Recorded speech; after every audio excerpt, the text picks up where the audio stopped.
Alright, today I have something that I really don't want to work on, but I'll do it. So, this is an A1466 that randomly crashes, randomly freezes, and that the webcam gets video distortion and all kinds of weird stuff. So that gives us a couple clues to what's going on. So let's see if we can visualize what's going on here. We also need to understand how the webcam in this machine works. So we have our camera, and then we have, so we see our webcam is working. They said it happens after a couple minutes. Okay, see, it just froze up right there. There it goes again. So we have our webcam. That's going to talk to U3900, which is basically like a little CPU with a bunch of little voltage regulators and stuff in there. That's going to talk to, it has, I believe, a 4 gigabyte buffer, RAM buffer module as well. And then that talks to the PCH itself. So keep an eye on this light here. This green, you probably can't see that. Let me turn off my microscope light. So see, it's flashing on and off. See our video, it'll randomly freeze up just on the camera, and the little camera light goes off. See, it just went off, the video froze, then it comes back. So this basically means that the camera up here is losing power intermittently. And let's go ahead and look at see how this actually works here on the schematic and board view. Now the U3900 chip has a lot of balls. It has, I believe, it's like 200 or 300 balls under it. It's kind of a pain to replace because it is a flip chip, and flip chips are sensitive to rework heat. So that's one thing to take in consideration here. Let's jump over to the schematic and let's have a look. Here's U3900. Here's our RAM chip for the camera. We could see that this does a bunch of different stuff. So I'm not going to go into every single function of this camera, but it does a lot of stuff. It has voltage outputs. It acts as like a little CPU. It just does a ton of stuff. So in the absence of visual signs around this chip, I don't know yet, I have not inspected it.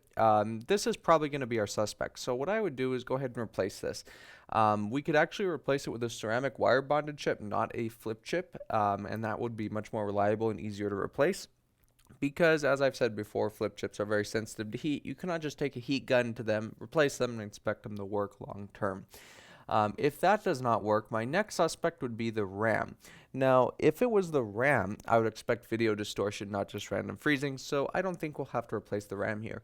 Of course, we could also have a clock issue because there is a clock line from U1900 going to the camera. Where is it here? Somewhere here. Yeah, right here. So first step is always a visual inspection, and then we'll go ahead and replace U3900. I'll show you guys how I replace these. It's a little bit different than most would, and we can't always replace them this way, but I'm going to do it if I try because it'll save me from having to reball that chip. Alright, let's go ahead and do our visual. So here's our RAM here, here's our RAM, and then here's our camera, CPU, voltage regulator, whatever you want to call it right here. The rest of the board looks alright. There's dust, maybe a little bit of corrosion just from dust, but nothing major, nothing that concerns me here. So this version of this chip is actually not the flip chip. This is the ceramic wire bonded. It might be package on board, which means the die is directly soldered to the system board. That's how a lot of these chips are as well. So I'm going to guess that this is going to the problem here. Measuring voltages and stuff for any kind of camera issue is going to be really just, it's not going to lead you anywhere. It's going to lead you down a rabbit hole. So I'm going to go ahead and take the edge bonding off from the RAM and the CPU thing here. It's like a part CPU.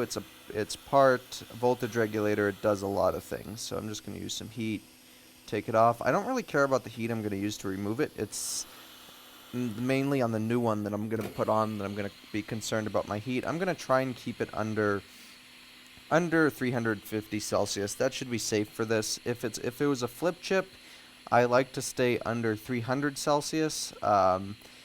Most manufacturers specify between 220 and 230 Celsius. There's some leeway. You don't have to do it exactly like that. As long as you stay under 300 with any kind of flip chip, you're usually okay. But you don't want to go too much over 300 with a flip chip. Then you start getting into problems. It's more the heat curvature on any kind of flip chip than the temperature. You can't just blast a flip chip with heat. It needs to be stable, controlled. Okay, so I'm going to go ahead and take this off. Now, This is going to suck to reball, so I cannot stress that enough. I am going to try and pull the chip straight up. If I'm able to pull the chip straight up without having it go to one side or anything, I should be able to just reuse those solder balls on there because they all should be equivalent to size, and then we should be good to go. However, if any of the balls are off, then we are going to have to reball it, and that will suck. So I'm going to set my hot air to 430 Celsius to remove it. I'm going to start heating. I am not going to pull up on this chip until I know it is fully liquid. So I'm just going to heat, and then I'm going to grab it and pull straight up.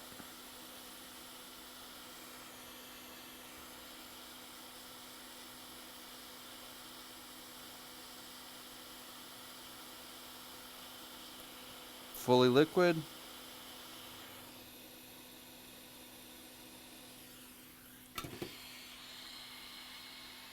Let's see.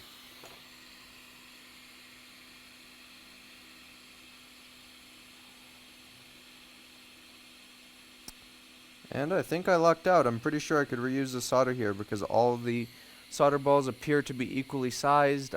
Some of them are a little bit smaller. Let's see. Tell from an angle better. They should all make decent contact though, so I'm pretty sure this will be alright. And that saves me from having to reball this chip because this is not an easy chip to reball. Could always just do it for the video as well. So let me see if I have a stencil. I'll show you guys both ways. If I have a stencil, I need to look. And I do indeed have a stencil for this, so I will be reballing this, but a lot of people, a lot of techs do not have a stencil for this chip. So I wanted to just get that across that you don't necessarily need a stencil to replace this. Simply grab it. A pair of angled tweezers like these is really nice to have. Grab it straight up, pull it straight up, and you should have sufficient solder underneath to just drop that chip back in place. This chip is small enough to do that. That won't work for like RAM and other stuff like that. Might be able to get away with RAM, but it would be a lot harder than this. So let's go ahead and pull a new chip off of a donor board and get that reballed and on this board. Alright, here's our replacement chip right here. Let me get this in focus. I use 338 degrees Celsius when removing this. That should be safe for the chip with no ill effects long term. Again, any kind of CPU type chip, I always like to be careful there. So here's our chip. Let's go ahead and align our stencil. So I am going to leave the solder balls in place here because that's going to help me big time stabilizing it, and also it's really not going to be too much of a concern to leave them there. So let me just figure out which way this goes on here. Alright, here's our replacement chip right here. Let me get this in focus. I use 338 degrees Celsius when removing this. That should be safe for the chip with no ill effects long term. Again, any kind of CPU type chip, I always like to be careful there. So here's our chip. Let's go ahead and align our stencil. So I am going to leave the solder balls in place here because that's going to help me big time stabilizing it, and also it's really not going to be too much of a concern to leave them there. So let me just figure out which way this goes on here. Looks like it's going to go on this way. So let me slowly lower this down.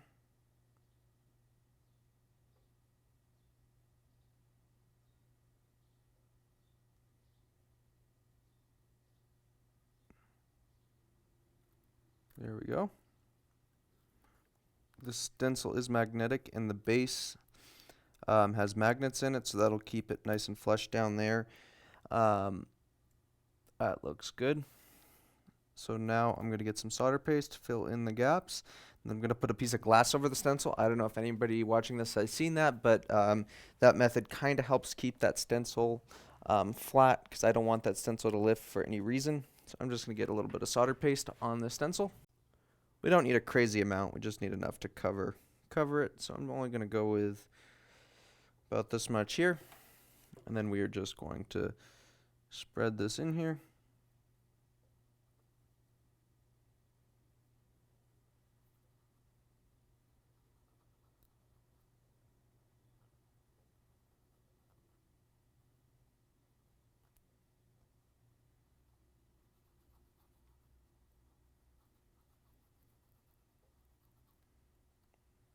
Just like that.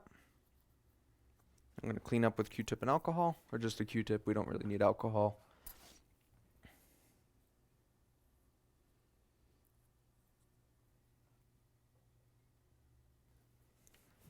Grab a piece of glass. Pretty much any type of thin glass works. I'm particularly using just a piece of glass from a cell phone. It really does not matter what you use as long as it... the only purpose is just to keep that stencil flush on the chip, because a lot of times the stencils will warp. We're going to use 300 Celsius and about...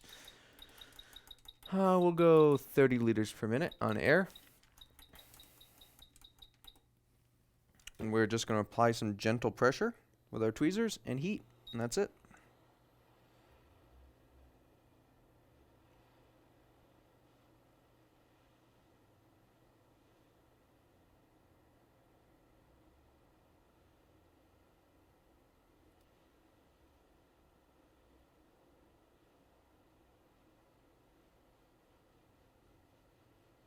I don't like that grouping up there, but I think we'll be all right.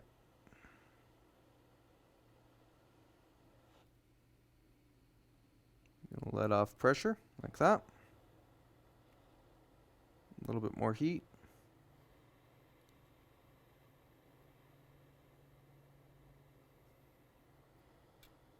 That should be good.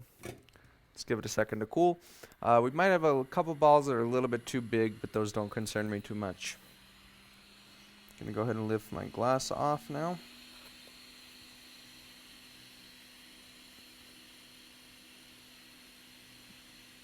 And then what I could do, we see, so looking at this, I see I have a couple that are a bit on the oversized, and I have a couple that are undersized. So that's just part of reballing you got to get used to. Not every single time is going to be absolutely perfect. So I'm going to get iron and just touch these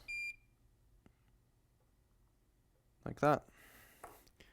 Get a little bit of flux as well in there so it doesn't do what it just did.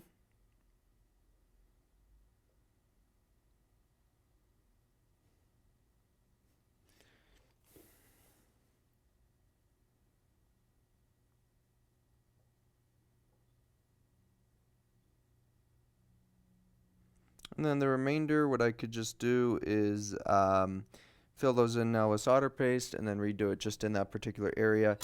Let's make sure we can get the chip out of here, and we should be able to. Yep, came out no problems whatsoever, so let's just look at that. I just want to make sure we're not going to have any issues. Looks like one ball right there needs some work. So let me get this out of here. Gotta remember to keep this scope in focus. Get this out of here. I'm just gonna flow these balls into place, just so they don't give us a hard time.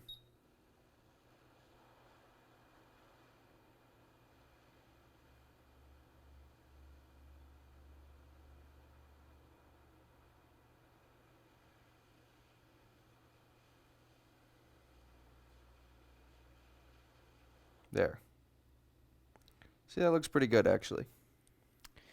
So let's just go ahead and put our stencil back on, and then we could fill in what we missed. Alright, I'm going to do the same thing, just a little bit of solder paste, and I'm just going to fill in the gaps. I don't want too much on here. And our stencil is warped a little bit, so I'm just going to apply some pressure. That's kind of the thing with stencils, they do warp. Let's apply our paste.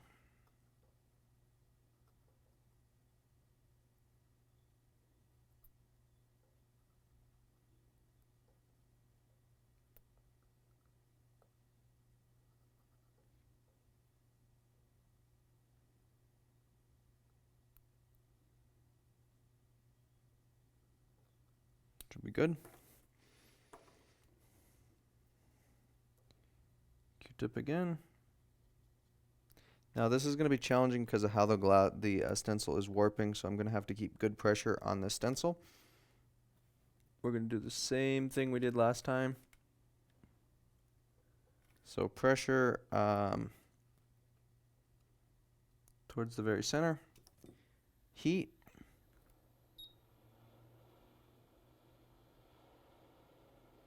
Actually, I want to clean this up under here. looks like there was a little bit of solder paste either on the stencil or that I didn't clean. I don't want that to form a solder bridge or anything there.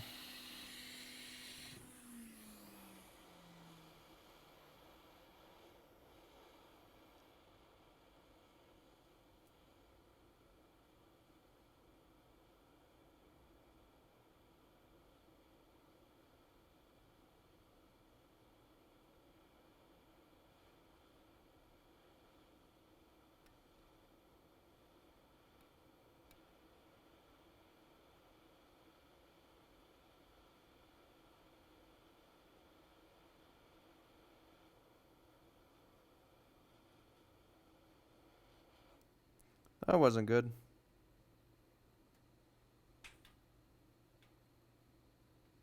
That might be alright. We'll see.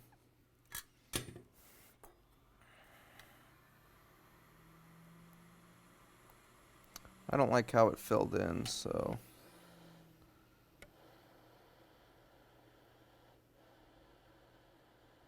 Beautiful. That is perfect. Let's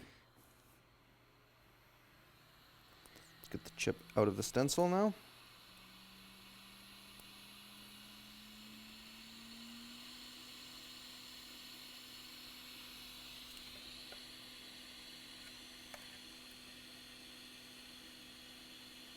Looks like we still have one that did not get solder on it, so I could just use one of these little excess balls right here and just put that right on there. So this one looks good enough.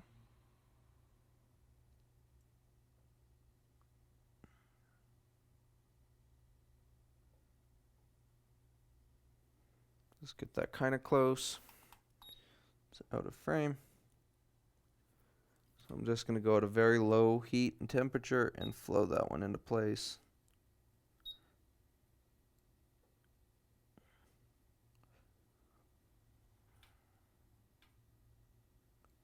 Just like that. It's alright if one ball is a little bit bigger than the rest. That's not going to hurt anything. Because that will squish down a bit when you set the chip down. So this is good to go. This is ready to go on the board. Let me just clean it up a bit. Get these excess solder balls out of here.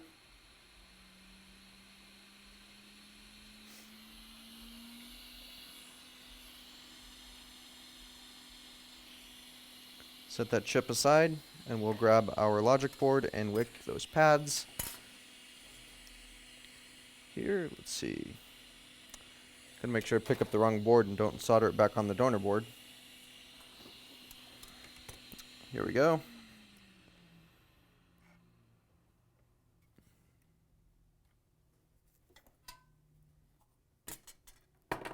Gonna feed some leaded solder in there before I wick.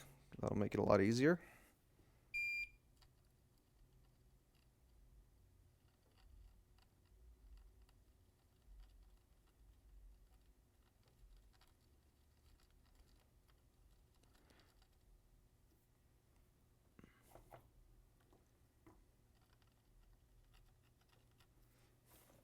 Now we can move in with our solder wick and take care of the rest of the stuff.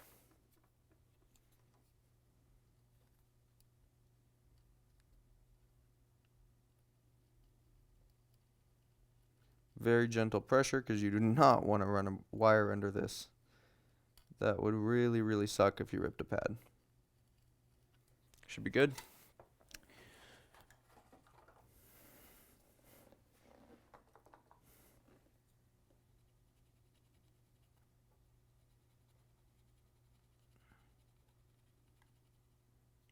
And this one that looks like did come off, that's probably going to be an NC.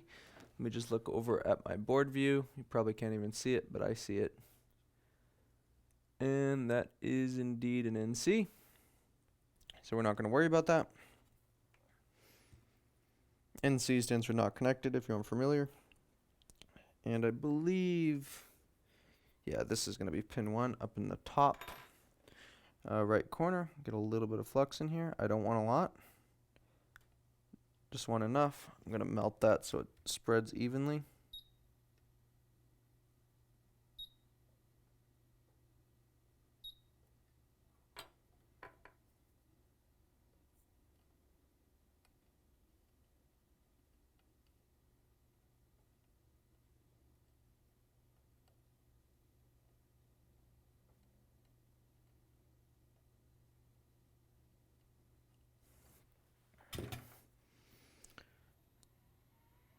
Certain times call for a lot of flux, other times like this, you only need the right amount. Now, putting it on, I'm going to use 330 degrees Celsius and 30 airflow. Maybe 40 airflow. We'll see how 30 goes and then up it from there. So 330. Let's compromise 35. Got to align this just right.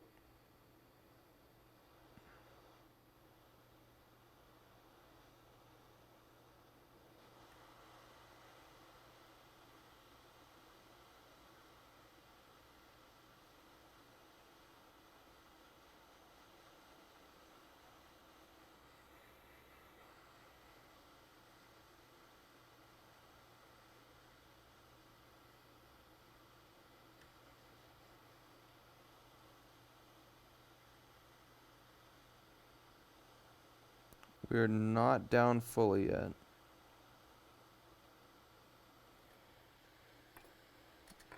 Get some more flux in here.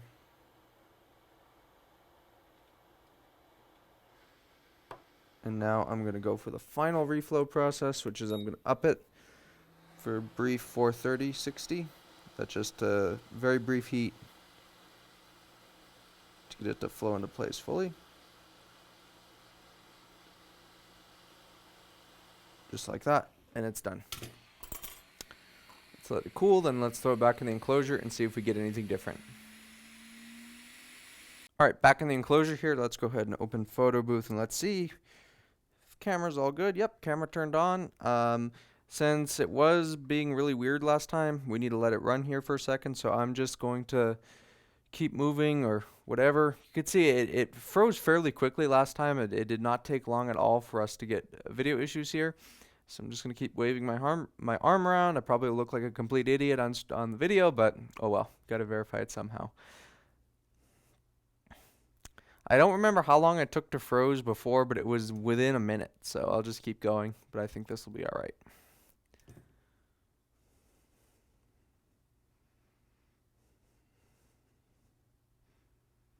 See that the light, you can see that little green light right about here is still lit. It's hard to see, but before it kept shutting off and flickering.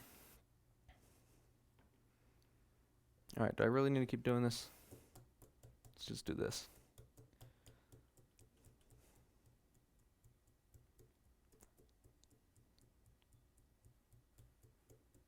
Can I stop now?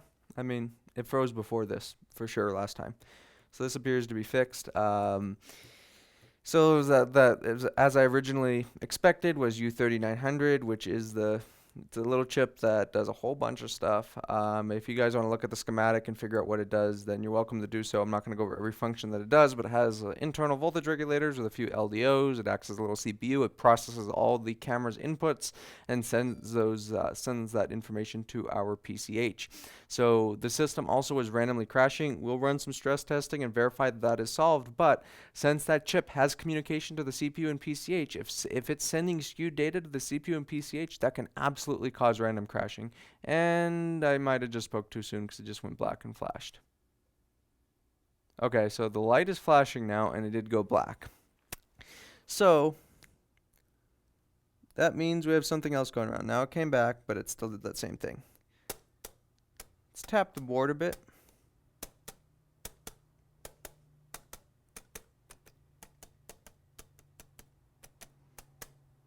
Alright, so I don't think it's a broken solder joint. Alright, now we got to replace our RAM. Alright, well, that was sad. This kind of makes sense because we did heat that area a little bit, and that might have caused something to temporarily resolve. So let's go ahead and do that now.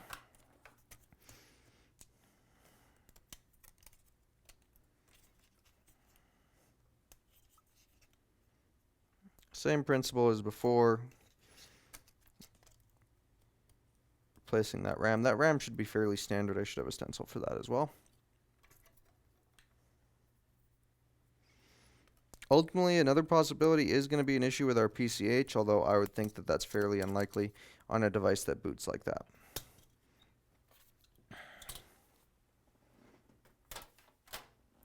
Alright. Back under the microscope. That sucks, but it is what it is. So here's our RAM right here. Let's go ahead and pull this off in the same method that we used before.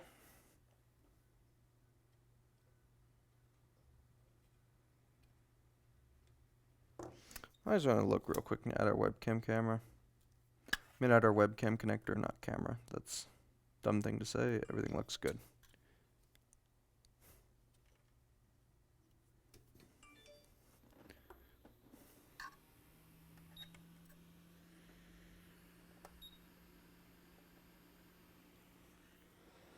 I'm blowing heat away from the camera CPU here. It's still going to get some heat soak, but it's not going to be directly on it. Really doesn't matter too much because these are not flip chips. U3900 has another flip chip variant, and that's the one you need to be careful of with heat. I'm just trying to set an example because not all of these are going to be flip chips. Probably 2 out of 10 00165s have the ceramic bond wire chips, like an SMC kinda. Most of them do not.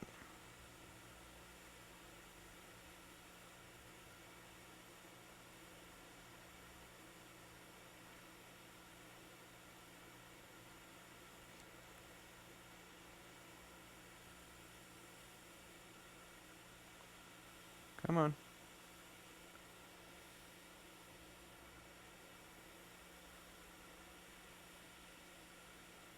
I'm going to go up on my heat and air.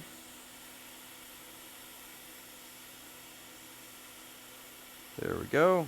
Straight up. And this one will not work. We'll have to reball this one for sure.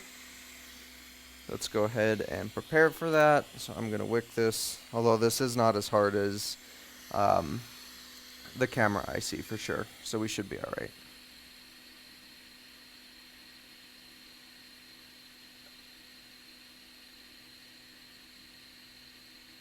I believe this is either a 2 GB or 4 GB buffer here. I'm not entirely sure what it is, but it's some ridiculous amount. You don't really need 4 GB for a camera buffer.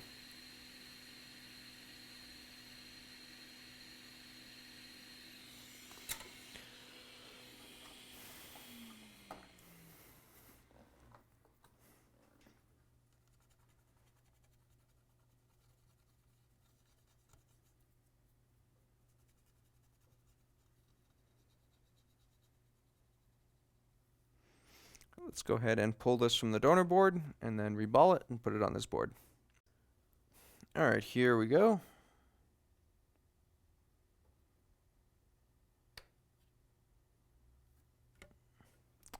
There's that. Let's put some solder balls, or solder paste I should say, on the stencil.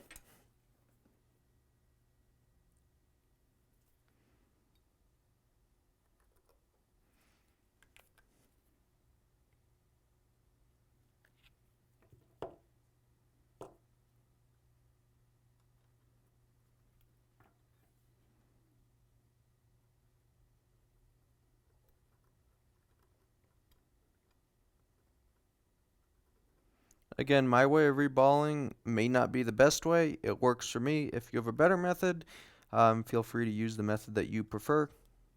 This is just the way that makes it easier for me.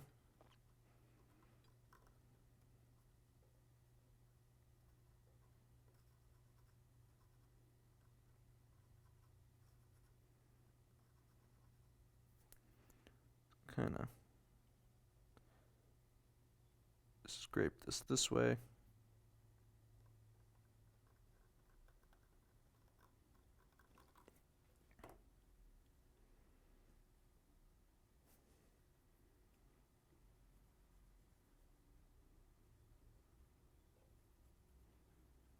I don't really feel the need to put glass over the stencil on this one because it is a fairly sturdy stencil. So in this case, I'll just put a little pressure on it and go low heat, low air. So 330 Celsius at, 300 Celsius at 1 liter per minute sufficient. So we're just going to heat. I'm putting, I would say a moderate amount of pressure. Like I'm not pushing super hard, I'm not pushing super light. Just going to kind of heat this up.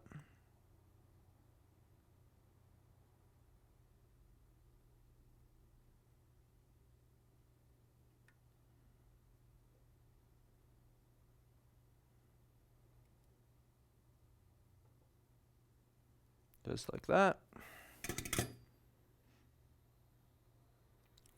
And it should be hardened by now. Pull our chip off, and that looks beautiful. So let's go ahead and now put it on our system board, and we will see if we have a change in symptoms. So it goes this way. This is Micron RAM. The other one that came off of it was Hynix. I don't think that'll be an issue though. If it was a different size RAM, yeah, that's a big problem. But if it's the same size RAM, which it is, I don't think we're gonna have any issues there.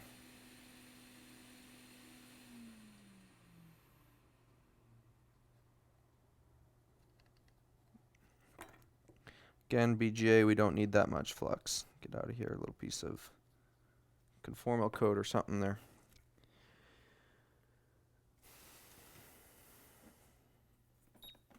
$430.60.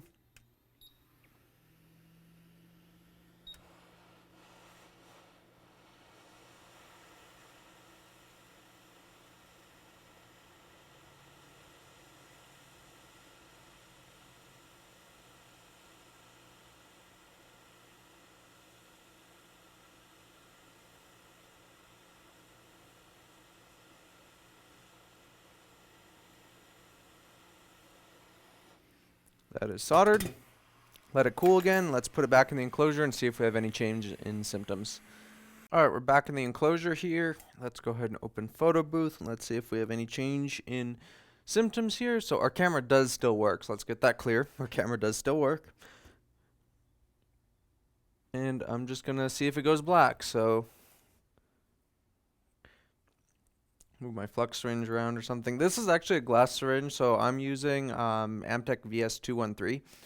It seems to be pretty decent from what I've been using of it. I just put it in this glass syringe that somebody sent me. It's pretty nice. It doesn't squish out the end like the other syringe does if there's still pressure on it. So we're going to fast forward this. So this clip is going to be fast forwarded from here on out, but we're going to see if this camera goes black.